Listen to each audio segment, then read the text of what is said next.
Doctor Hedgewar स्मृति व्याख्यानमाला समिति की ओर से मैं आप सभी श्रोताओं का स्वागत करता हूं, वंदन करता हूं, अभिनंदन करता हूं। डॉक्टर हेडगेवार स्मृति व्याख्यानमाला 34वें वर्ष में पदार्पण कर रही है। आज यह द्वितीय दिवस है। इस द्वितीय दिवस में हम सबके संयोग से हमारे बीच में श्री सुशील जी पंडित दिल्ली से वक्ता के रूप में आमंत्रित हुए हैं।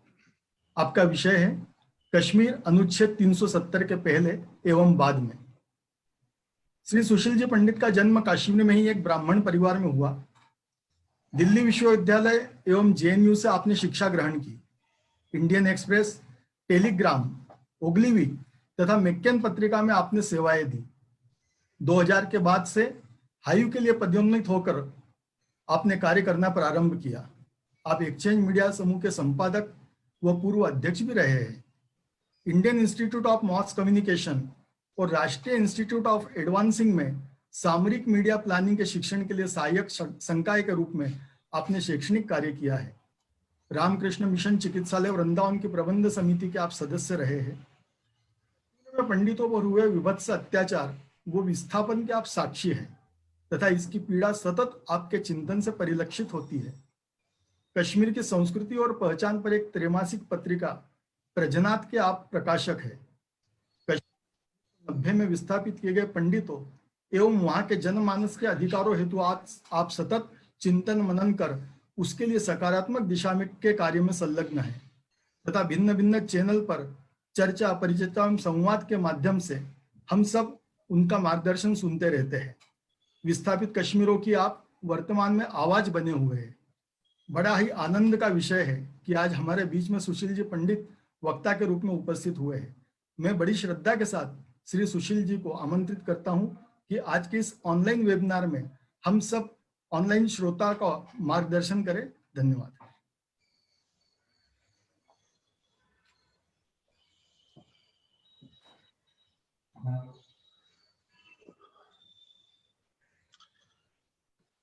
माननीय गिरीश भालेराव जी, हेडगेवार स्मृति व्याख्यान माला समिति के अन्य सम्मानित सदस्य, कार्यकर्तागण और इस व्याख्यान माला में जुड़े सभी सुधी श्रोतागण, यह मेरा परम सौभाग्य है कि डॉक्टर केशव बलिराम हेडगेवार स्मृति व्याख्यान माला में मुझे अपने 2 शब्द कहने का सौभाग्य प्राप्त हुआ है। सबसे पहले मैं परम पूजनीय डॉक्टर साहब की स्मृति को प्रणाम करना चाहता हूं। आज से 95 वर्ष पूर्व विजयदशमी के दिन उन्होंने जिस अलख को जगाया, जिस आंदोलन का बीजारोपण किया, जिस संगठन की स्थापना की, आज वो पुष्पित पल्लवित होकर एक विशाल जन आंदोलन बना है। भारतवर्ष के हिंदू समाज के संगठन के लिए वो एक कैटलिस्ट का काम कर रहा है। देश भर में हिंदू जनमन को जगाना, उसको संगठित करना, उसमें राष्ट्रीय चेतना और स्वाभिमान संचारित करना और उसके मन में मातृभूमि के मां भारत होकर, संकल्पनिष्ठ होकर उनकी इस आस्था को, उनकी इस दृष्टि को फलीभूत करने में जुटी हुई है। मैं उनकी स्मृति को पुनः पुनः प्रणाम करता हूं और आज के विषय पर आता हूं। अनुच्छेद 370 शायद हमारे संविधान के सबसे चर्चित अनुच्छेदों में रहा है।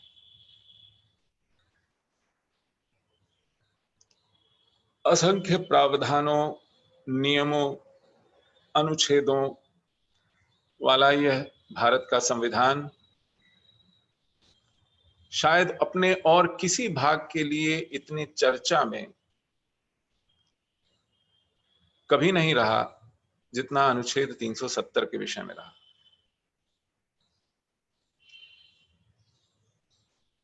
क्या है अनुच्छेद 370? मैं इसलिए कह रहा हूं कि अनुच्छेद 370 अभी भी है। हम यह भूल करते हैं जब कहते हैं कि अनुच्छेद 370 हटा दिया गया है। अनुच्छेद 370 भारत के संविधान में अभी भी विद्यमान है, केवल इतना भर कहने के लिए कि जम्मू कश्मीर केंद्र शासित प्रदेश पर भारत का संविधान पूरी तरह लागू होगा। इतना मात्र कहने के लिए अब अनुच्छेद 370 भारत के संविधान में है। उसके जो घातक प्रावधान थे उसमें उन प्रावधानों के तहत जो निर्णय लिए गए थे उन निर्णयों को वापस लौटाया गया है और उस अनुच्छेद का भविष्य में दुरुपयोग ना हो उसके ऐसे कारक तत्वों को निरस्त कर दिया गया है। लेकिन अनुच्छेद 370 औपचारिक रूप में हमारे संविधान में अभी भी विद्यमान है और ये भी हमारे नेतृत्व की एक सूझबूझ का परिणाम है, क्योंकि अनुच्छेद 370 को हटाना एक संवैधानिक जटिलता थी जिससे बचा गया और उसको हटाए बिना ही उसको हटाने के सभी लाभ, सभी उद्देश्य पूरे कर लिए गए।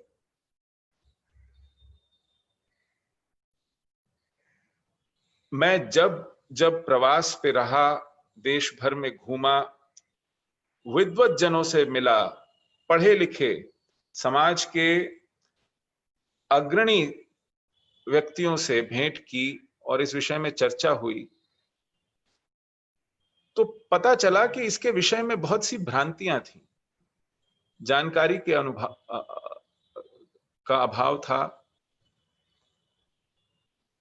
और एक बड़ी भ्रांति ये थी कि केवल और केवल इस अनुच्छेद के माध्यम से शेष भारत के लोग जम्मू कश्मीर राज्य में भूमि नहीं खरीद सकते और यही उसका संविधान में उद्देश्य था। अनुच्छेद 370 का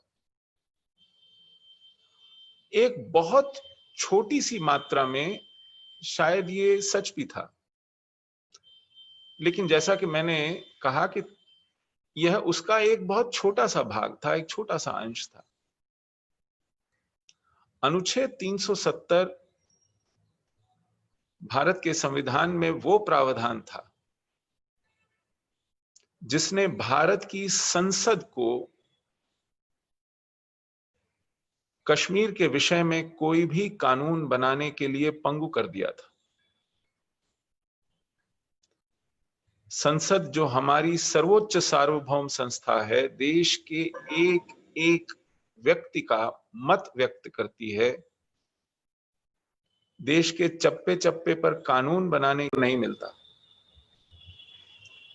इस संविधान में हमारे मूलभूत अधिकार तो थे ही, अल्पसंख्यकों के लिए ऐसे ऐसे प्रावधान थे, ऐसे ऐसे विशेषाधिकार थे, ऐसी ऐसी रियायतें थी जो बहुसंख्यक समाज को भारत के उपलब्ध नहीं थी। ऐसे संविधान को कश्मीर से बाहर रखा गया। अनुच्छेद 370 के माध्यम से हमारे सर्वोच्च न्यायालय का कश्मीर में कोई दखल नहीं था, उसके अधिकार क्षेत्र से बाहर रखा गया। हमारे चुनाव आयोग के अधिकार क्षेत्र से जम्मू कश्मीर को बाहर रखा गया। हमारे कंट्रोलर, ऑडिटर जनरल, लेखा निरीक्षक, परीक्षक को कश्मीर की आय व्यय की जांच करने से रोका गया। यहां तक कि ऐसे प्रावधान किए गए कि शेष भारत से यदि कश्मीर में नागरिकों को जाना होता तो एक विशेष अनुमति पत्र, एक परमिट लेने की आवश्यकता थी। मानो आप विदेश जा रहे हो और अपने पासपोर्ट पर वीजा लगवा रहे हैं। यह व्यवस्था हमने की, हमारी सरकार ने, हमारी केंद्र के नेतृत्व ने, हमारी संविधान सभा ने यह व्यवस्था की, अपने ऊपर ये बेड़ियां लगाई, ये वर्जनाएं लगाई। ये व्यवस्था कश्मीर ने अपने लिए नहीं की, उन्होंने ये व्यवस्था मांगी अवश्य थी, और मांगने वाला क्या नहीं मांग लेता। लेकिन ताज्जुब यह है कि हमने ऐसी व्यवस्था दी, हमने ये प्रावधान अपने संविधान में रखा। यद्यपि संघ की विचारधारा से जुड़े दलों ने, संगठनों ने इस पर आपत्ति दर्ज की, औपचारिक रूप से इसको हटाने की मांग की, अपने चुनाव घोषणा पत्रों में बार बार उस मांग को रखा, लेकिन सरकारें आईं और गईं, प्रधानमंत्री बने और उतरे, दल चुनाव जीते और हारे। एक आश्चर्यजनक एकमतता थी पूरे देश में, पूरे राजनीतिक नेतृत्व में, सभी दलों में, कि जब जब सत्ता में रहते थे तो इस विषय में कुछ नहीं करते थे। कई बार तो लिख करके दे दिया कि कुछ नहीं करेंगे। गठबंधनों की लेन देन में इन विषयों को ताक पर रख दिया गया। ऐसा प्रतीत होता था मानो इसका विरोध भी केवल दिखावे का विरोध है, इस पर पूरा देश एक राय है, पूरा राजनीतिक नेतृत्व, पूरी व्यवस्था जो है वो एक मत है।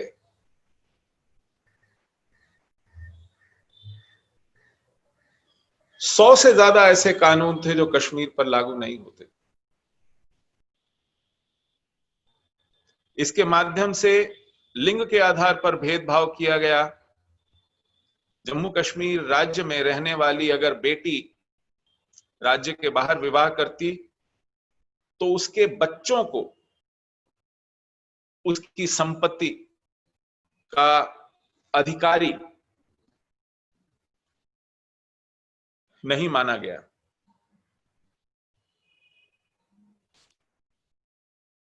हां, लेकिन अगर जम्मू कश्मीर राज्य का बेटा चाहे पाकिस्तान जाकर ही शादी क्यों ना कर ले, तो उसकी पत्नी भी जम्मू कश्मीर राज्य की स्थायी नागरिक मानी जाती, बल्कि बच्चों को भी सभी अधिकार मिलते।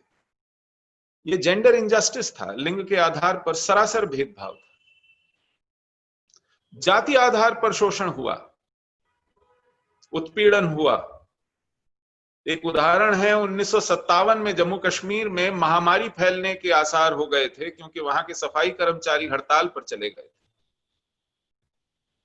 उन दिन कानून है, ये तो बेचारे वंचित हो जाएंगे।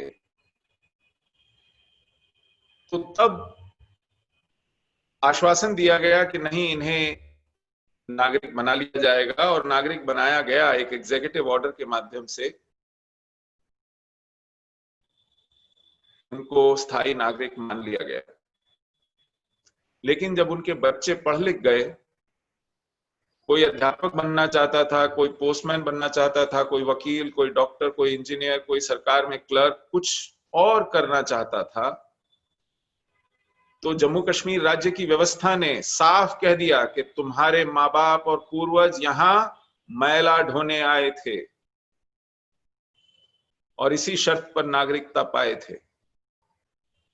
यदि आप अपना व्यवसाय बदलेंगे तो इस नागरिकता के अधिकार से वंचित कर दिए जाएंगे। इन दलितों के इस उत्पीड़न पर शेष भारत के दलित आंदोलन ने आंखें मीच ली, आंखें फोड़ ली, अंधे हो गए। उन्होंने देखा नहीं इसको सुना नहीं, इसके बारे में कुछ कहा नहीं। जय भीम जय मीम कहने वाले गायब हो गए। यह विकृति जम्मू कश्मीर राज्य में पनपती रही और एक मानसिक विकृति जो पूरे देश भर में थी, वो इसको अनदेखा करती रही, इसको होने देती रही, इस पर पर्दा डालती रही, इसका औचित्य सिद्ध करती रही, इसको वक्त की मांग कह करके स्वीकार करती रही। मानो एक फिरौती अदा करनी हो, अपनी पंथ निरपेक्षता का सर्टिफिकेट लेने के लिए एक कीमत चुकानी। अनुच्छेद 370 हमारे गले की फांस बन गया, कनपटी पर रखा हुआ तमंचा बन गया, जिसको दिखाकर यह देश बार बार फिरौती अदा करता रहा, बार बार कीमत चुकाता रहा, बार बार शांति खरीदता रहा, बार बार घुटने टेकता रहा उनके सामने जो नित नई मांगे रखते थे, देश से अलग होने की धमकी देते थे, तरह तरह के पखेड़े खड़े करते थे, हिंसा करते थे, कश्मीर में जिहाद को पुष्ट करते थे। यह हुआ 370 अनुच्छेद। इसके तहत कश्मीर को अपना एक अलग संविधान दे दिया गया, कश्मीर को अपना एक अलग ध्वज दे दिया गया, कश्मीर के मुख्यमंत्री को प्रधानमंत्री कहा गया। इस देश में 2-2 प्रधानमंत्री थे, 2-2 संविधान थे, 2-2 ध्वज थे। ऐसी विडंबना और ऐसी विकृति का नाम है अनुच्छेद 370। और इसके विषय में देश को जानकारी नहीं दी गई, बताया नहीं गया, अंधेरे में रखा गया, विस्तार से कुछ नहीं समझाया गया। केवल 370 एक अंक जो है वो लोगों के मस्तिष्क में चिपक गया और एक मुद्दा बन गया।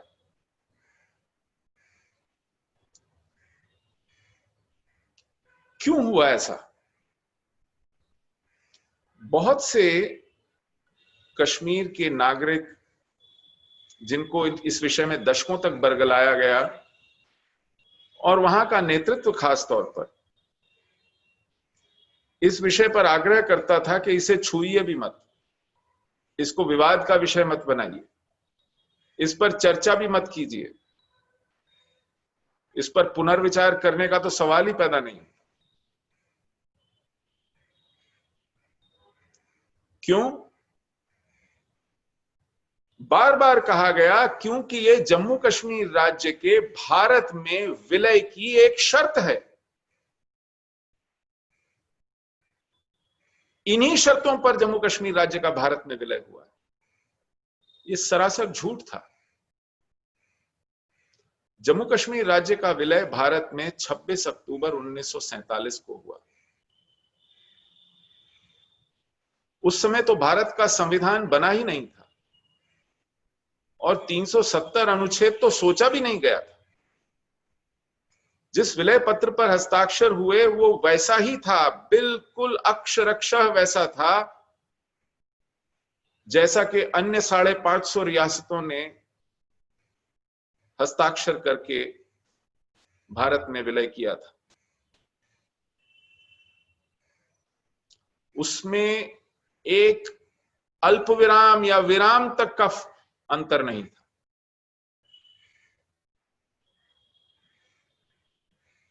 तो ऐसा झूठ बोला गया और उस पर कोई विचार विमर्श नहीं होने दिया गया। भारत के संविधान बनने की प्रक्रिया संपन्न हुई 26 नवंबर 1949 को। याद रखिए, विलय हुआ 26 अक्टूबर 1947 को, संविधान संपन्न हुआ 26 नवंबर 1949 को, 25 महीने बाद, और लागू हुआ 26 जनवरी 1950 को, 27 महीने बाद। तो जो नियम, जो अनुच्छेद, जो प्रावधान 27 महीने बाद लागू होता है, वो विलय की शर्त कैसे हो जाता है? यह एक सामान्य बुद्धि का प्रश्न पूछने लायक।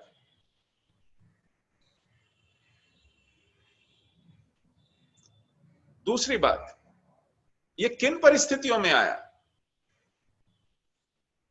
उस संविधान सभा में जो भारत का संविधान रच रही थी, जिस संविधान सभा के अध्यक्ष डॉक्टर राजेंद्र प्रसाद थे और जिसकी ड्राफ्टिंग कमेटी के चेयरमैन डॉक्टर भीमराव अंबेडकर थे, उसी संविधान सभा में जम्मू कश्मीर राज्य के 4 प्रतिनिधि भी शामिल थे, जिनमें शेख अब्दुल्ला स्वयं थे और उनके 3 साथी। उस संविधान सभा ने भारतवर्ष का संविधान लिखा और जिसमें स्वयं शेख अब्दुल्ला ने भी योगदान दिया, और यह सर्वसम्मति से संविधान बनाया गया। लेकिन आखिर के 2 हफ्तों में शेख अब्दुल्ला नेहरू के पास जाकर कहते हैं कि हमें कश्मीर के विषय में विशेष प्रावधान चाहिए। तो नेहरू शेख अब्दुल्ला को बहुत चाहते थे, उनसे अच्छी गाढ़ी दोस्ती थी। उनसे कहा कि भारत के पहले विधि मंत्री हैं डॉक्टर भीमराव अंबेडकर, वो ड्राफ्टिंग कमेटी के चेयरमैन भी हैं, बहुत काबिल वकील हैं, उनके पास जाइए, उनको बताइए क्या आवश्यकता है, वो आपको ड्राफ्ट कर देंगे। तो डॉक्टर भीमराव अंबेडकर ने जब उनकी आवश्यकताएं सुनी तो वो भड़क गए, डांट के भगा दिया। उन्होंने कहा, तुम मुझसे इस नव स्वतंत्र राष्ट्र के प्रति द्रोह करने को कह रहे हो? तुम चाहते हो कि भारत जम्मू कश्मीर राज्य के खाद्यान्न की आपूर्ति करे, सड़कें बनाए, पुल बनाए, शिक्षा संस्थान चलाए, वहां सुरक्षा प्रदान करे, उसकी सीमाओं की रक्षा करे, वहां स्वास्थ्य दे,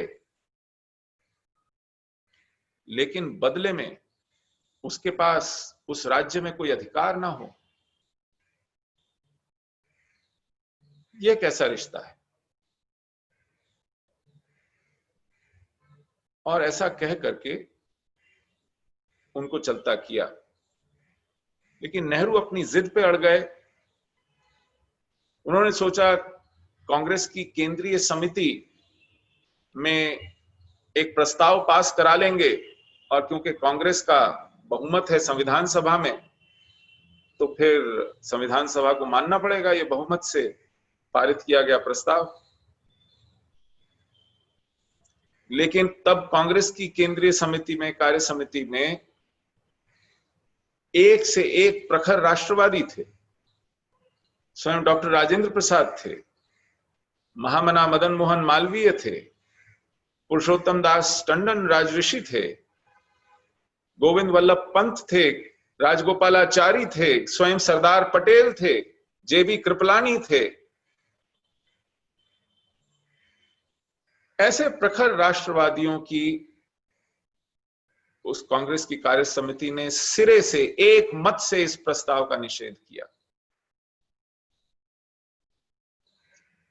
अब नेहरू जी के पास पांव पटक कर जिद मनवाने के अलावा और कुछ बचा नहीं, तो उन्होंने सरदार पटेल से आग्रह किया कि ये काम अब आप करवाएंगे। कैसे कराएंगे आप जाने।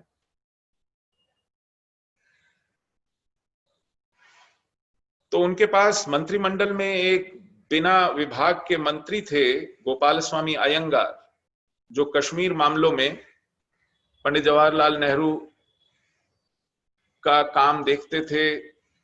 उनके एक तरह से सलाहकार और सहायक दोनों थे। एक पुराने नौकरशाह थे, बहुत काबिल व्यक्ति थे। उन्होंने इसको ड्राफ्ट किया। ड्राफ्ट करके संविधान सभा के पास इसका प्रस्ताव रखा और सरदार पटेल ने उसमें एक पंक्ति जोड़ी कि ये एक अस्थाई अनुच्छेद है, यह केवल कुछ समय के लिए इसलिए है क्योंकि कश्मीर की स्थितियां ठीक नहीं हैं, वहां युद्ध विराम हुआ है, उसका लगभग 40% हिस्सा पाकिस्तान के अनधिकृत कस्बे में है, कब्जे में है, और यह विवाद संयुक्त राष्ट्र संघ के विचाराधीन है। जब तक ये स्थितियां संभलती नहीं तब तक ये एक अस्थायी प्रावधान मान लिया जाए, ये सब पोल पट्टी पढ़ाई गई, इसकी कोई आवश्यकता नहीं थी, लेकिन ये सब गढ़ लिया गया क्योंकि प्रधानमंत्री नेहरू की जिद को पूरा करना था। और फिर संविधान सभा में भी इस अनुच्छेद पर बहुत अधिक बहस नहीं हुई, जल्दी जल्दी में पारित करा लिया गया। लेकिन ये डॉक्टर भीमराव अंबेडकर, उनका प्रखर राष्ट्रवाद और ये उनकी दूरदर्शिता का एक आकलन कह सकते हैं, उस अकेले व्यक्ति ने अपना विरोध इस तरह दर्ज किया कि उस सत्र का बहिष्कार किया जिस सत्र में अनुच्छेद 370 को संविधान में शामिल किया गया। याद रहे वो ड्राफ्टिंग कमेटी के चेयरमैन थे, लेकिन उन्हें यह स्वीकार नहीं था। मैं आज उनकी स्मृति को भी नमन करता हूं, उनकी उस दूरदर्शिता को, उनके उस राष्ट्रवाद को और उनके उस सैद्धांतिक आग्रह को प्रणाम करता हूं, जिसको इतिहास ने आज सिद्ध किया कि वो कितना ठीक थे। और उस समय का हमारा नेतृत्व इस विषय पर कितना ढुलमुल था। इस तरह अनुच्छेद 370 हमारे संविधान में आया। उसकी विकृतियों के विषय में तो मैं आपको बता ही चुका हूं। क्यों आया? केवल मात्र इसलिए क्योंकि जम्मू कश्मीर राज्य एक मुस्लिम बहुल राज्य था। एक मुस्लिम बहुल राज्य विभाजन के बाद भारत में शामिल हो रहा है। वह विभाजन जो मजहब के आधार पर किया गया है, बावजूद उसके हम एक मुस्लिम बहुल राज्य हैं, भारत में शामिल हो रहे हैं, तो इसकी हमको आप कोई कीमत अदा कीजिए, कोई रियायत दीजिए, कोई फिरौती दीजिए। तो 370 वो कीमत अदा की गई, लेकिन इसकी आवश्यकता तो बिल्कुल नहीं थी। कौन सी राज्य, कौन सा रियासत, कौन सा नवाब, कौन सा राजा, कौन सा महाराजा भारत में शामिल होगा या पाकिस्तान में शामिल होगा, ये वहां के महाराजा को तय करना था। कश्मीर का महाराजा महाराजा हरि सिंह था, उसने बिना शर्त विलय किया था। उसने किसी शेख अब्दुल्ला से पूछने की जरूरत नहीं समझी थी, और न थी, कोई मजबूरी नहीं थी।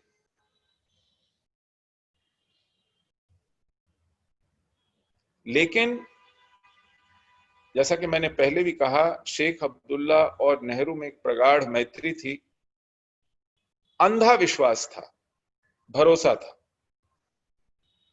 और जब उस शेख अब्दुल्ला को जबरदस्ती इन्होंने जम्मू कश्मीर राज्य का प्रधानमंत्री बनवाया बिना चुनाव लड़े, और राजा को राज्य से निष्कासित कर दिया राज्य के विलय के बाद,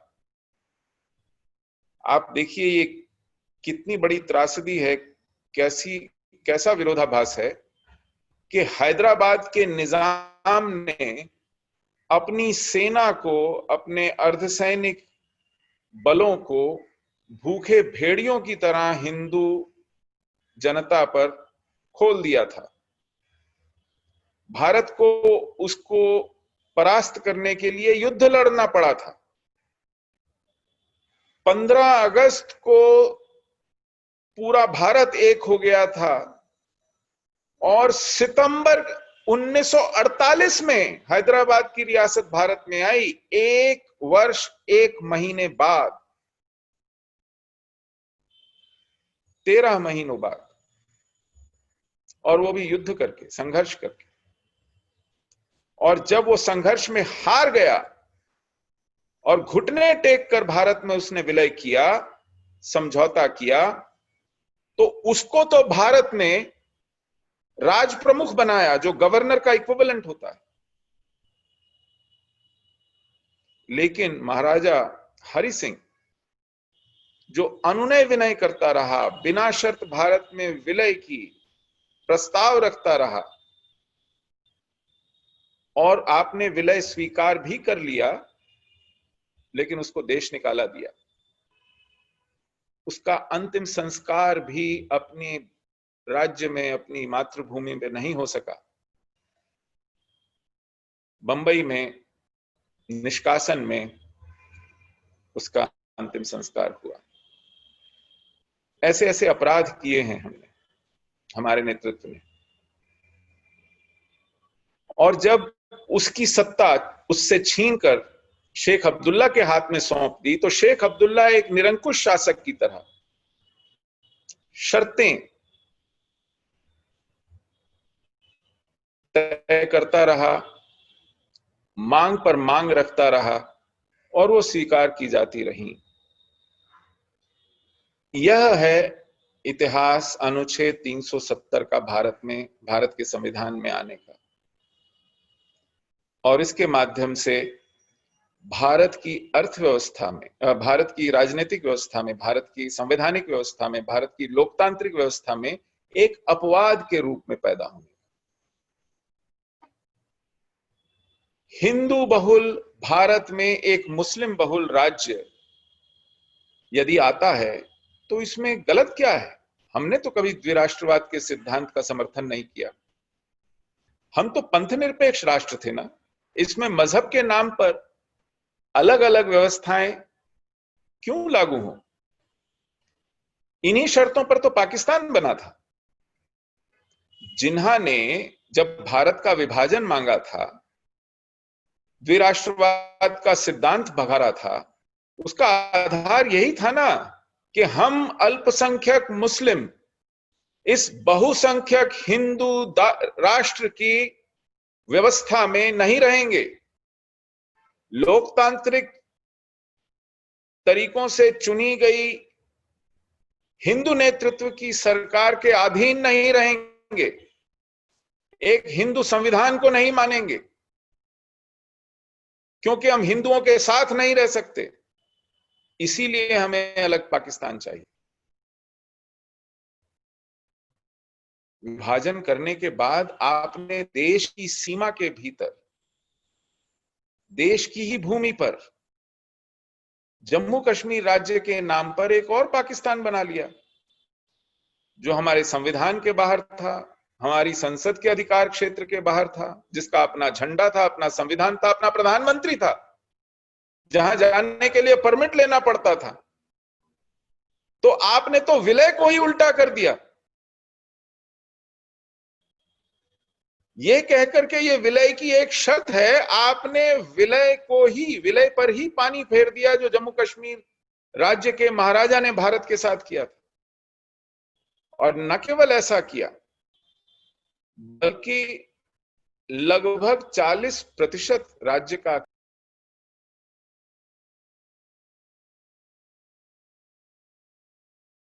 और हमारी सेना कहती रह गई कि हमें कुछ हफ्तों की और मोहलत दीजिए, हम पूरे के पूरे राज्य को खाली करा लेंगे। तो 1 जनवरी 1949 को पंडित जवाहरलाल नेहरू ने एक तरफा युद्ध विराम की घोषणा करके वो पूरा का पूरा इलाका, जो अभी भी पाकिस्तानी सेना के कब्जे में था, उसे अपने आप सौंप दिया। ये अपराध किए हैं उस प्रधानमंत्री ने, उस समय के नेतृत्व ने, जिसने ये सब होने दिया।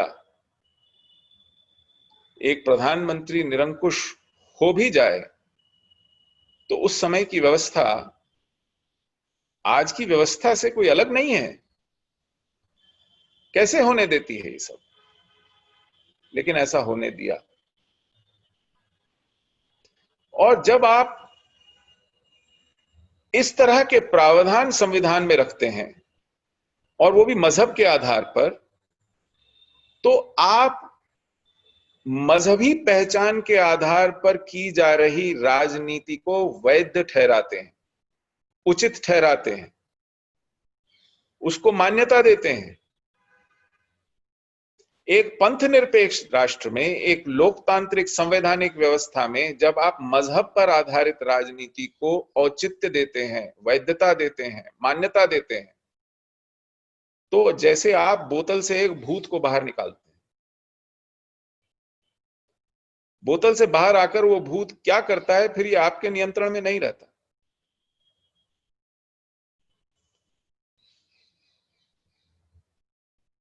इन प्रावधानों के तहत स्वायत्तता के नाम पर जो अपवाद बनाए गए, जो रियायतें दी गईं, उनका दुरुपयोग शुरू हुआ। उन्हें मालूम था कि ये हमारी पहचान के आधार पर मिला है हमें सब, तो शायद और भी कुछ मिल सकता है। तो इसलिए एक स्पर्धा शुरू हुई कि हमें और चाहिए, और चाहिए। शिकायतों का सिलसिला शुरू हो गया। नित नए नए मांग गढ़ी जाने लगी। और क्योंकि संविधान में ही उन्हें अलग मान लिया गया था, तो अलगाववाद को भी औचित्य मिल गया कि हम तो, आपका संविधान कहता है अलग है, आपके संविधान ने हमें आपकी संसद से अलग रखा है, आपके संविधान ने हमें नया ध्वज दिया है, हमको प्रधानमंत्री दिया है, हमको अपना संविधान बनाने दिया है, तो हम तो आपका हिस्सा है ही नहीं। आपने उस अलगाववाद को भी औचित्य दिया इसी संवैधानिक प्रावधान के माध्यम से। और यह अलगाववाद कब देश से पृथक होने की चेष्टा करने लगा, देश से टूटकर बाहर निकलने की चेष्टा करने लगा, कब ये फिर पाकिस्तानवाद में बदल गया कि हम तो मुस्लिम बहुल हैं, देश का विभाजन इस्लाम के आधार पर हुआ है, तो हमें तो पाकिस्तान में जाना चाहिए। और कब ये पाकिस्तानवाद के बाद खिलाफत एक वैश्विक इस्लामी उम्मा का हिस्सा बनने चला कि इस्लाम राष्ट्रवाद में, समाजवाद में, लोकतंत्र में, पंथ निरपेक्षता में, ऐसे किसी वाद में विश्वास नहीं करता, केवल और केवल विश्व भर की एक इस्लामिक खिलाफत में, खलीफा के तहत रहने में अपना हित समझता है, अपना कर्तव्य समझता है। तो फिर आईएसआईएस के झंडे लहराने लगे।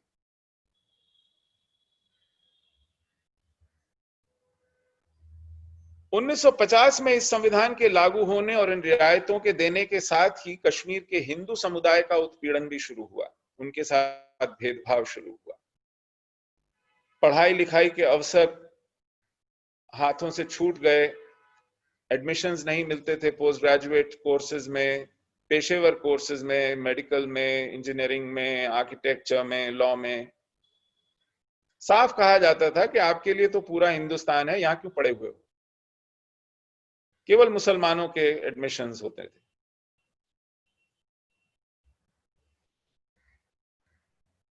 इसी के चलते रिस रिस कर कश्मीरी हिंदू समुदाय का घाटी से पलायन शुरू हुआ।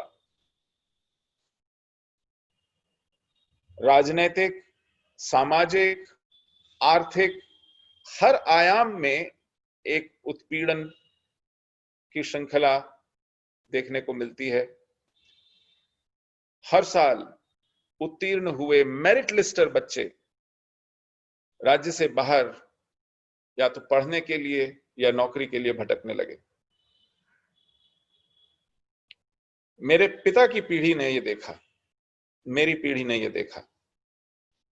सुप्रीम कोर्ट आना पड़ता था मेरिट लिस्टर्स को। सुप्रीम कोर्ट भी लाचार थी, केवल अनुशंसा करती थी कि कृपया इसे पुनः देख लीजिए, अपने निर्णय पर पुनर्विचार कीजिए। और साल 2 साल व्यर्थ जाने के बाद किसी एक आध का एडमिशन भी हो जाता था, लेकिन आमतौर पर उत्पीड़न चलता रहा। और उस उत्पीड़न को हम लोग सिर झुकाकर एक तरह से अपना दुर्भाग्य मानकर स्वीकार भी कर लेते थे क्योंकि हमें देश कहता था कि कश्मीर से हमको पंथ निरपेक्षता का सर्टिफिकेट मिलना है और वो सर्टिफिकेट हमें मिलता रहे, वो हर साल हमारा लाइसेंस रिन्यू होता रहे, पॉल्यूशन सर्टिफिकेट की तरह राज्य की राजनीति हम पर मोहर लगाती रहे सेक्युलरिज्म की। इसके लिए आप हिंदुओं का, बौद्धों का, सिखों का वहां बंधकों की तरह रहना आवश्यक है, आपका वो उत्पीड़न सहना आवश्यक है। इस देश की खातिर आप वहां रहिए और ये सब सही है। लेकिन 1990 तक आते आते यह उत्पीड़न एक सशस्त्र जाति संहार में बदल गया, जेनोसाइड में बदल गया, हिंदू हनन में बदल गया। चुन चुन हमारे शीर्ष नेतृत्व को, हमारे प्रेरणा के स्रोत को, हमारे गौरव चिन्हों को, हमारे समुदाय के सबसे जाने माने विद्वानों को निशाना बनाकर बहुत निर्ममता से मारा गया। रिटायर्ड हाई कोर्ट जज श्री नीलकंठ गंजू 4 नवंबर 1999 को हरि सिंह हाई स्ट्रीट, राजधानी के बिल्कुल बीचों बीच गोली मारकर मार दिए गए। उनसे 2 महीने पहले 14 सितंबर को टिकलाल टपलू, हमारे सर्वोच्च राजनीतिक नेता, एडवोकेट, सरे बाजार गोली मार दी गई। दूरदर्शन के डायरेक्टर जनरल लसा कौल मार दिए गए। प्रोफेसर और उनकी पत्नी श्रीमती प्राणा गंजू मार दिए गए। सर्वानंद कौल प्रेमी मार दिए गए। एडवोकेट प्रेमनाथ भट्ट मार दिए गए। चुन चुनकर प्रोफेसर्स को, जर्नलिस्ट को, ब्यूरोक्रेट्स को, पॉलिटिशियंस को, सोशल वर्कर्स को, एकेडमिशियंस को न सिर्फ मारा गया, बल्कि इस निर्ममता से मारा गया और इस ढिठाई से मारा गया कि मारकर भागते नहीं थे, वहां खड़े होकर चेतावनी देते थे लोगों को कि ये कराह रहा है, इसे पानी मत देना, ये मर जाए तो इसका मुंह मत ढकना, वरना यही हश्र तुम्हारा होगा। मानो उन्हें किसी का डर नहीं था, क्योंकि सुरक्षा बलों की तैनाती नहीं की गई। अर्धसैनिक या सैनिक बल तो दूर, पुलिस तक दिखाई नहीं पड़ती थी। ऐसा इसलिए था क्योंकि कश्मीर में मुख्यमंत्री फारूक अब्दुल्ला था, तो देश का गृह मंत्री मुफ्ती मोहम्मद सईद था। दोनों कश्मीर से थे।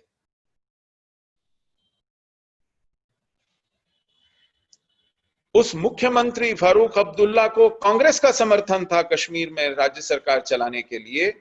वो गठबंधन की सरकार चला रहे थे कांग्रेस के साथ।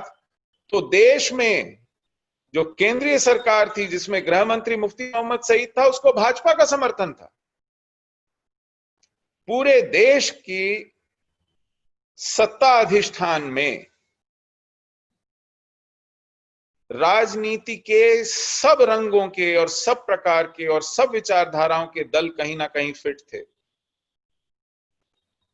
हर एक के मुंह में कहीं ना कहीं हड्डी थी, तो कोई नहीं भौंका, कोई नहीं चिल्लाया, किसी ने आपत्ति नहीं उठाई, किसी ने किसी को नहीं रोका।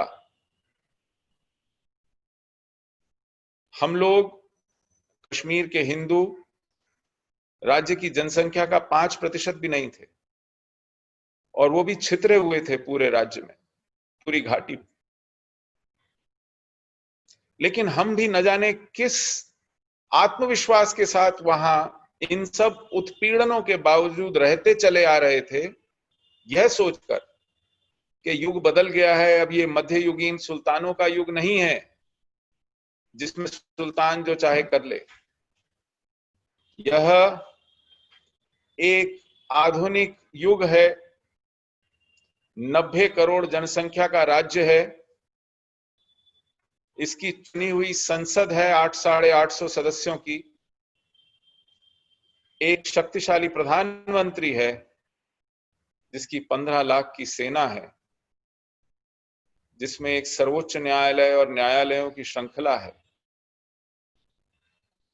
जहां पुलिस है, अर्धसैनिक बल हैं, जीता जागता प्रेस है, संविधान है, इस दुनिया में संयुक्त राष्ट्र संघ और उसके मानवाधिकारों की घोषणा है जिस पर इस देश ने हस्ताक्षर किए हैं। तो जब तक सचिवालय पर तिरंगा लहरा रहा है और जब तक ये सब है, 90 करोड़ का देश हमारे पीछे खड़ा है, कोई हम पर आंख उठाकर नहीं देख सकता। इस आत्मविश्वास के साथ हम वो मुट्ठी भर लोग निहत थे, वहां रह रहे थे।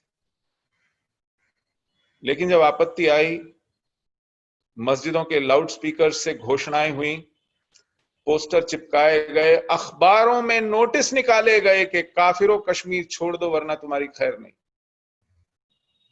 और हमारे ये समुदाय की विभूतियों को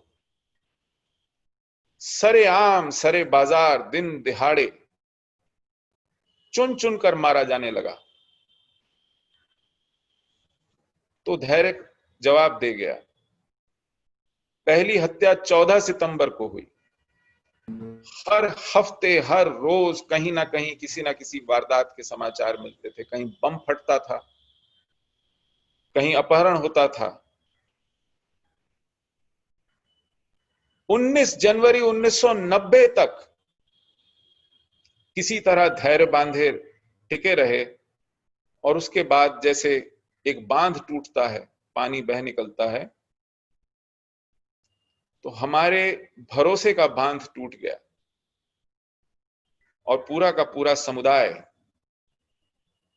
कश्मीर से बाहर आ गया, निष्कासित कर दिया गया।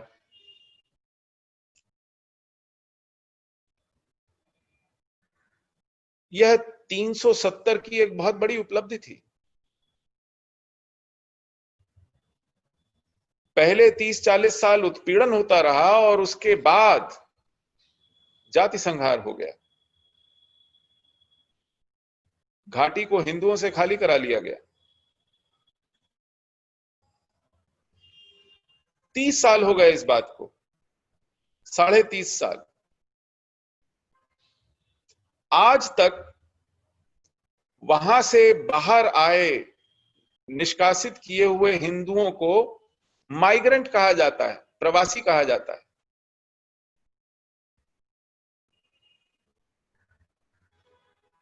खैर, ये सब हुआ और इसको भी होने दिया गया,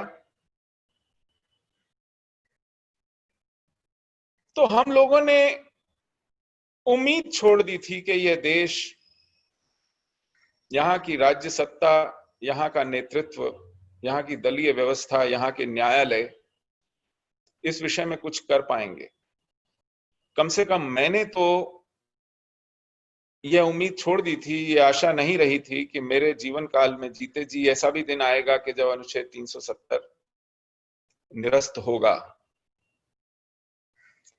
तो पिछले 5 अगस्त को जब इसकी निरस्ती की घोषणा हमारी संसद में हमारे माननीय गृह मंत्री जी ने की, तो मुझे तो एकाएक पहले इस पर विश्वास नहीं हुआ।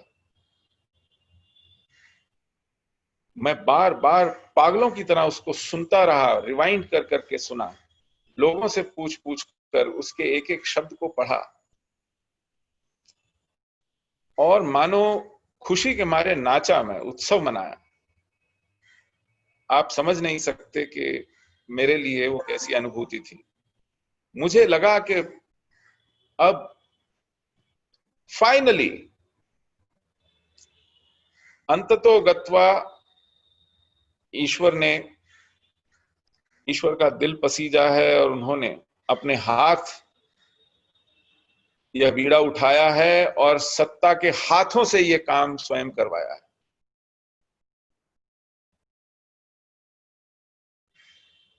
आप मानिए कि यह एक केवल ऐतिहासिक या अप्रत्याशित निर्णय नहीं था,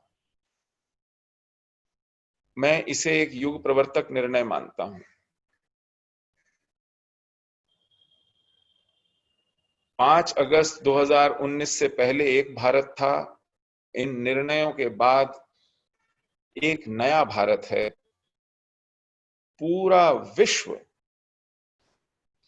इस घटना पर आश्चर्यचकित हुआ और इस नेतृत्व को के पुनराकलन में जुट गया कि यदि आज भारत में यह निर्णय लेने का आत्मविश्वास जागा है, यदि भारत के नेतृत्व के पास यह इच्छा शक्ति आई है, तो आगे और कौन कौन से निर्णय संभावित हैं, उस पर आकलन लगने लगे। बहुत से लोगों को इसके महत्व का अभी भी अनुमान नहीं है और मैं इसी कारण एक दो घटनाएं बार बार याद कराता हूं। आप स्वयं सोचिए, 5 अगस्त 2019 को जब यह निर्णय लिया गया तो अभी 48 घंटे भी पूरे नहीं हुए थे, 7 अगस्त खत्म नहीं हुआ था। पाकिस्तान में भारत के उच्चायुक्त थे अजय बिसारिया। पाकिस्तान ने उनसे कहा कि आप अपना बिस्तर समेटिए और वापस भारत लौट जाइए, आपकी आवश्यकता नहीं है। Persona non grata diplomatic language में कहते हैं। और कुछ समय बाद उनको लगा कि नहीं, ये अभी अपमान ठीक से नहीं हुआ है, तो उन्हें एक्सपेल किया गया। भारत के उच्चायुक्त को पाकिस्तान से अपमानित करके, एक्सपेल करके भारत भेजा गया। पाकिस्तान को इतनी बड़ी चोट लगी थी। और अगर मैं इसके विपरीत आपको उदाहरण दूं, भारत ने पाकिस्तान के उच्चायुक्त को कब एक्सपेल किया मुझे याद नहीं। हाल ही के पिछले 20 साल अगर देखें, इन 20-22 सालों में क्या क्या नहीं हुआ। IC-814 एक विमान जो काठमांडू से अपहृत करके कांधार ले जाया गया और भारत को मजबूर किया गया 5 आतंकियों को छोड़ने के लिए, और उन आतंकियों का पाकिस्तान में सार्वजनिक स्वागत किया गया, तब भारत ने पाकिस्तान के उच्चायुक्त को एक्सपेल नहीं किया। पाकिस्तान ने भारत की संसद पर हमला किया। हमारे पास पूरे सबूत थे कि वो पांचों के पांचों पाकिस्तान से आए थे। भारत पाकिस्तान के उच्चायुक्त को एक्सपेल नहीं किया। कारगिल युद्ध किया पाकिस्तान ने, सीमा में हमारी चढ़ दौड़ा, हमने उच्चायुक्त को एक्सपेल नहीं किया। बंबई पर आक्रमण हुआ, 10 आतंकवादी जिहादी पाकिस्तान से आए, 250 से ज्यादा निहत्थे निर्दोष मुंबई के नागरिक मारे गए। हमने एक जीता जागता उनमें से जिहादी पकड़ा, अजमल कसाब, जिसने कबूला कि मुझे पाकिस्तान की व्यवस्था ने भेजा, वहां की आर्मी, वहां की लश्कर ने। हमने पाकिस्तान के उच्चायुक्त को एक्सपेल नहीं किया। पाकिस्तान ने उरी किया, पाकिस्तान ने पुलवामा किया, पाकिस्तान ने पठानकोट किया। हमने पाकिस्तान के उच्चायुक्त को कभी एक्सपेल नहीं किया। लेकिन पिछले साल भारत की संसद ने अपने ही संविधान में अपने अधिकार क्षेत्र का प्रयोग करते हुए, एक संवैधानिक प्रक्रिया का पालन करते हुए, बहुमत नहीं 2/3 बहुमत से ज्यादा संख्या से, केवल एनडीए ही नहीं विपक्षी दलों के सहयोग से एक प्रावधान में परिवर्तन क्या किया। पाकिस्तान ने हमारे उच्चायुक्त को एक्सपेल कर दिया। अभी 10 दिन नहीं गुजरे थे तो चीन संयुक्त राष्ट्र संघ की सुरक्षा परिषद में चला गया हमारी शिकायत लेकर। एक बार नहीं, 5 महीने में 3 बार चीन संयुक्त राष्ट्र संघ की सुरक्षा परिषद में गया कश्मीर को लेकर शिकायत लेकर, और सुरक्षा परिषद के 4 स्थायी सदस्यों ने दुत्कार कर भगा दिया कि ये हमारे विचार का विषय नहीं है, ये कश्मीर भारत का आंतरिक मामला है। हमारे दुश्मनों की इस प्रतिक्रिया से आप आकलन लगा सकते हैं कि हमारे संविधान में बैठा ये 370 अनुच्छेद किनके हितों की रक्षा कर रहा था, इनके स्वार्थों की सिद्धि कर रहा था। ये केवल आपके और मेरे कश्मीर में जमीन खरीदने का विषय नहीं था, ये इस देश की अस्मिता का, इस देश के बचे रहने का, अखंड रहने का जो हमारा संकल्प है, उस पर एक श्राप की तरह, उसको डसने की तरह, डसने वाले एक नाग की तरह मुंह बाए खड़ा था। ऐसा था अनुच्छेद 370। तो जब इतना साहसिक फैसला लिया गया और इस निर्णय के पीछे जो एक राजनीतिक इच्छा शक्ति है उसके दर्शन हुए, तो पूरा देश गदगद हुआ। देश का हर देशभक्त नागरिक इस नेतृत्व के प्रति, इस सरकार के प्रति कृतज्ञ हुआ, जय जयकार की इस नेतृत्व की, इस सरकार की, साधुवाद दिया, उत्सव किया इस पूरे देश ने। ये आपने भी देखा, मैंने भी देखा, और नई आशाएं जगी। खासकर कश्मीरी हिंदू समुदाय की मैं बात करूं तो मैं आपको बता रहा था कि हमें पिछले 30 सालों से प्रवासी कहा गया, माइग्रेंट, आज भी माइग्रेंट कहा जाता है, विस्थापित कहा गया, मानो हम बाढ़ पीड़ित हों, भूकंप पीड़ित हों, मानो वहां कोई बांध बांधा गया हो और कहा गया हो पानी में डूबने वाला है, आइए क्षेत्र चलिए, निकलिए।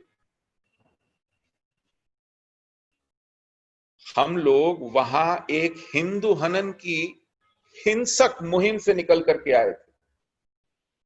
हम जाति संहार के पीड़ित थे, हमारा जेनोसाइड हुआ था, और हमारा ही देश, हमारी ही व्यवस्था आज तक हमको विस्थापित या प्रवासी कहता रहे।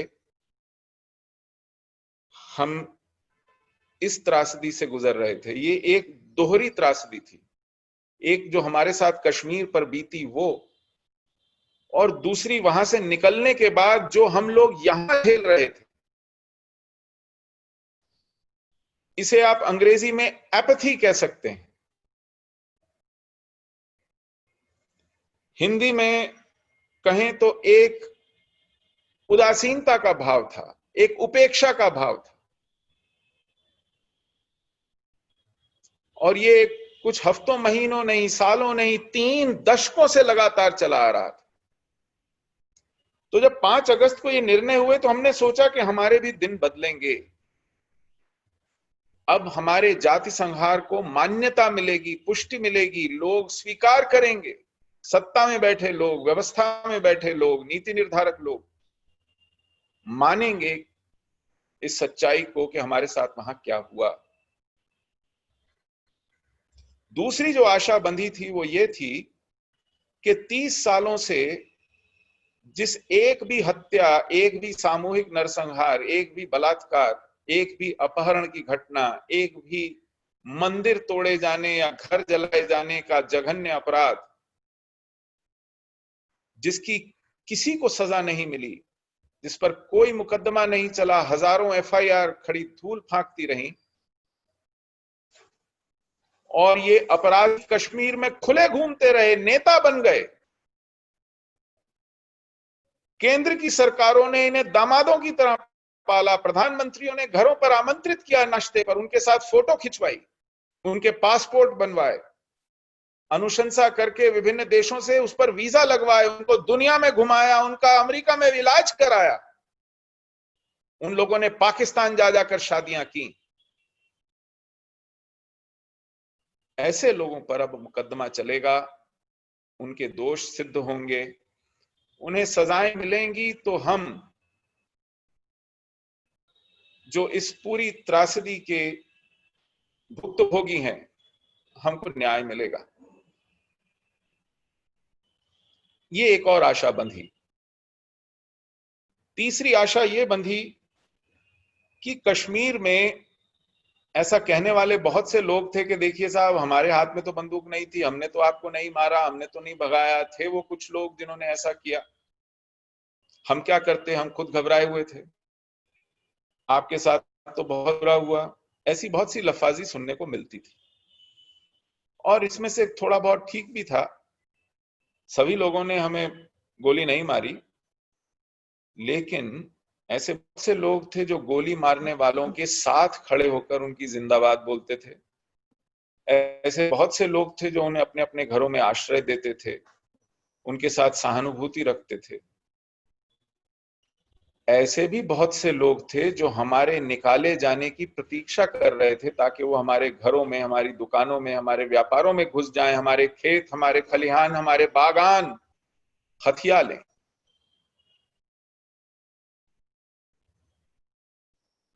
तो हमारी एक अपेक्षा ये भी थी कि ऐसे लाभार्थियों का, जिन्होंने हमारे जाति संहार का अनुचित लाभ उठाया है, उनसे ये हड़पी हुई संपत्तियां वापस ली जाएंगी। क्योंकि अगर ये लाभार्थी बने रहते हैं और इनके हाथ में हमारे हिंदू हनन का लाभ बना रहता है, ये उसको भोगते रहते हैं, तो भविष्य में भी उनको पुनः हिंदू हनन करने के लिए एक इंसेंटिव मिला रहेगा, एक कारण बना रहेगा, जो न्यायोचित नहीं है। और चौथा, हमारे अब लौटाए जाने की, हमको वहां पुनर्स्थापित करने की, सुरक्षित स्थान पर, एक स्थान पर एक समुदाय के रूप में बसाने की कोशिश होगी, नीति बनेगी, प्रस्ताव होगा। ये तो हमारी अपेक्षाएं थी। इनमें से कोई अपेक्षा पूरी होती दिखाई नहीं पड़ रही है। साल भर से ऊपर हो गया है, हमारी जो अपेक्षाएं थी ठीक उसका उलट होता दिखाई पड़ रहा है। ऐसा जो माना जाता था कि अब आमूल चूल परिवर्तन होगा, अनुच्छेद 370 का हटाना जिहाद के विरुद्ध एक युद्ध का ऐलान है, और आप युद्ध की घोषणा करने के बाद हाथ पर हाथ धरे नहीं बैठे रह सकते। आप कश्मीर के समाज पर, अर्थव्यवस्था पर, प्रशासन पर, वहां के विश्वविद्यालयों पर, वहां के मीडिया पर, वहां के बाजार पर, वहां की नागरिक संस्थाओं पर जो जिहादी शिकंजा है उसको ढीला करेंगे। 370 का हटना संसद में एक घोषणा है, राष्ट्रपति द्वारा कुछ कागजों पर हस्ताक्षर है, एक औपचारिक निर्णय है, एक औपचारिकता है। उसका जब तक धरातल पर क्रियान्वयन नहीं होगा, जिहाद का पंजा नहीं मरोड़ा जाएगा, उसकी कमर नहीं तोड़ी जाएगी, तब तक इन घोषणाओं का कोई अर्थ नहीं रह जाता है। लेकिन वो नहीं हुआ, बल्कि जब कश्मीर राज्य को 2 केंद्र शासित प्रदेशों में परिवर्तित किए जाने की ही घोषणा हो रही थी संसद में, तभी यह स्वर सुनाई पड़ने लगा कि अरे, ये तो केंद्र शासित प्रदेश अभी फौरी तौर पर बनाया है, हम इसको फिर से राज्य बना सकते हैं। क्या हम इस देश में राज्य और केंद्र शासित प्रदेश सुबह शाम बनाते बिगाड़ते रहते हैं? क्या ये इतने महत्वपूर्ण गंभीर निर्णय नहीं है जो कि बहुत सोच समझ के लिए जाते हैं और लंबे समय के लिए लिए जाते हैं? ऐसा कहकर क्या आप अपने ऊपर दबाव आमंत्रित नहीं कर रहे हैं?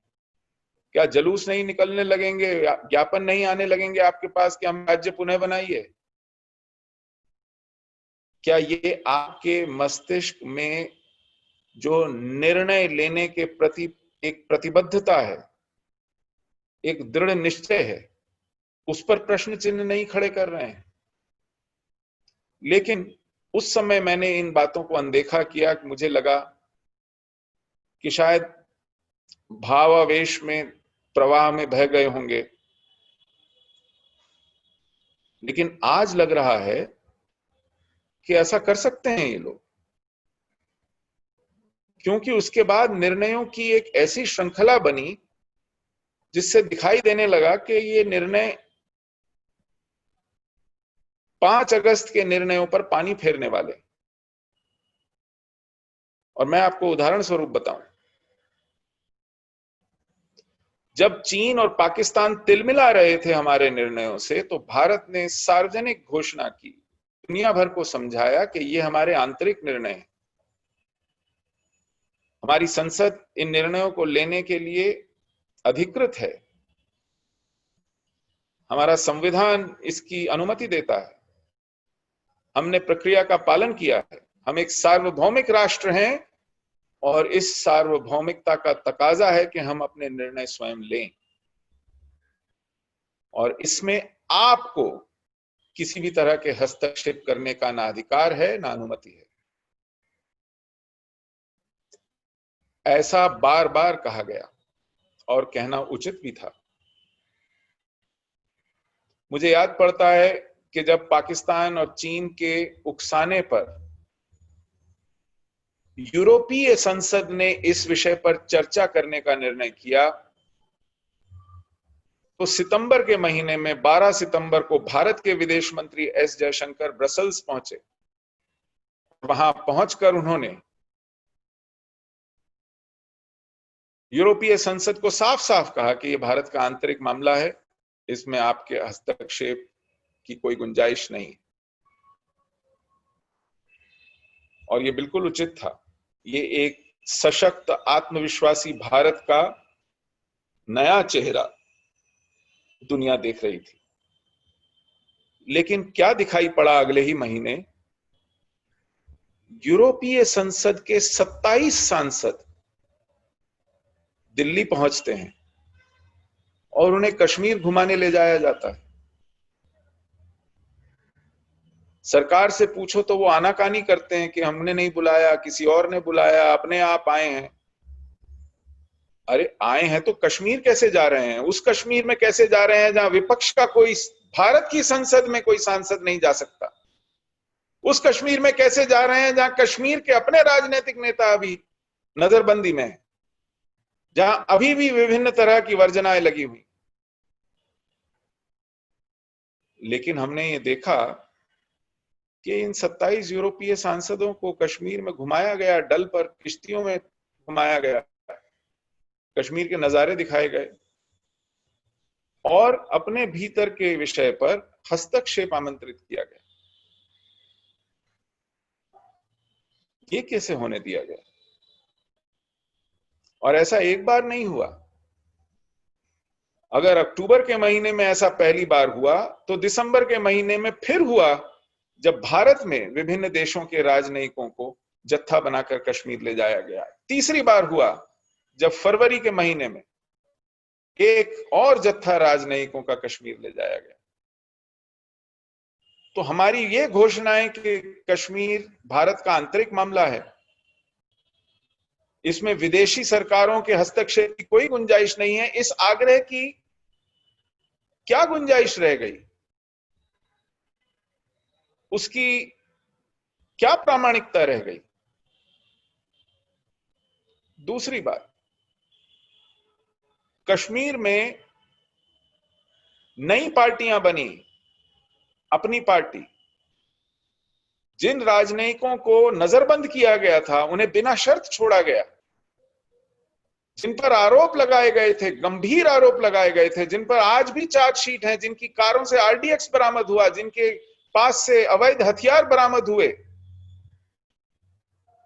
उन लोगों को आपने नई पार्टियां गठित करने के लिए प्रोत्साहित किया, उनकी प्रधानमंत्री के साथ चित्र खिंचवाए, उनको आशीर्वाद देते हुए हमारे गृह मंत्री और प्रधानमंत्री चित्रों में दिखाई पड़े। फारूक अब्दुल्ला को बिना शर्त रिहा किया गया, बिना वजह कश्मीर के पंचायत के चुनाव टाले गए। एक के बाद एक ऐसे फैसले लिए गए जिससे साफ लगता था कि आप 5 अगस्त के निर्णयों पर स्वयं पानी फेर रहे हैं। और 31 मार्च को जब पूरा देश लॉकडाउन में था, जब सारे सरकारी दफ्तर और निजी संस्थान बंद थे, जब बाजार, मकान, दुकान तक बंद थे, लोग अपने अपने घरों के पीछे दरवाजों में बंद थे, तब भारत के गृह मंत्रालय से 31 मार्च को एक अधिसूचना जारी होती है, गजेटेड नोटिफिकेशन आता है कि कश्मीर में अब स्थायी नागरिक पुनः परिभाषित किए जाएंगे और वो लोग होंगे जो 15 साल से कश्मीर में लगातार रह रहे हैं। ये हतप्रभ कर देने वाली घोषणा थी। इसको डोमिसाइल के नाम पर लागू किया गया कि कश्मीर में स्थायी नागरिक होंगे। ठीक मत है। ये कौन सी नीति है? आज इन्हीं विषयों के कारण 5 अगस्त के निर्णयों पर शंकाएं उत्पन्न होती हैं। इसी लेन देन की राजनीति के कारण उन पुराने तिरस्कृत, भ्रष्ट और राष्ट्रद्रोही, देशद्रोही नेतृत्व के साथ फिर से लेन देन, वैसे ही नेतृत्व के साथ वैसा ही लेन देन दोबारा करने की ये जो कोशिशें हैं, ये जो घटनाएं और उदाहरण हैं, ये बतलाते हैं कि आप अपने ही किए कराए पे फिर से पानी फेर रहे हैं, 5 अगस्त के निर्णयों को डाइल्यूट कर रहे हैं। इसी कारण इन अप्रत्याशित निर्णयों पर, इन विलक्षण राजनीतिक निर्णयों पर प्रश्न चिन्ह उठने लगते हैं। और आज आवश्यकता भी इसी बात की है, राष्ट्रभक्तों की, कि जो अपने दलगत हितों से नेतृत्व के प्रति अपनी आस्था और अपनी लॉयल्टीज, निष्ठाओं के कारण जो नहीं कह पाते, वो देश हित में कहना शुरू करें, सवाल पूछना शुरू करें और अपने राजनीतिक नेतृत्व से इसका हिसाब किताब मांगे, इसका लेखा जोखा मांगे, इन निर्णयों का औचित्य पूछें। तभी हम कश्मीर के भविष्य के साथ किसी भी तरह का न्याय कर पाएंगे। आज अगर 15 साल को आप कसौटी बनाकर कश्मीर पे फिर वो एक ऊंची सी दीवार खड़ी कर दें जो शेष भारत के नागरिकों को कश्मीर जाने से रोके, तो फिर 370 हटाने का क्या फायदा हुआ? 370 जैसी किलेबंदी तो 70 साल तक कश्मीर को अन्य भारत के नागरिकों की पहुंच से बाहर रखे हुए थे।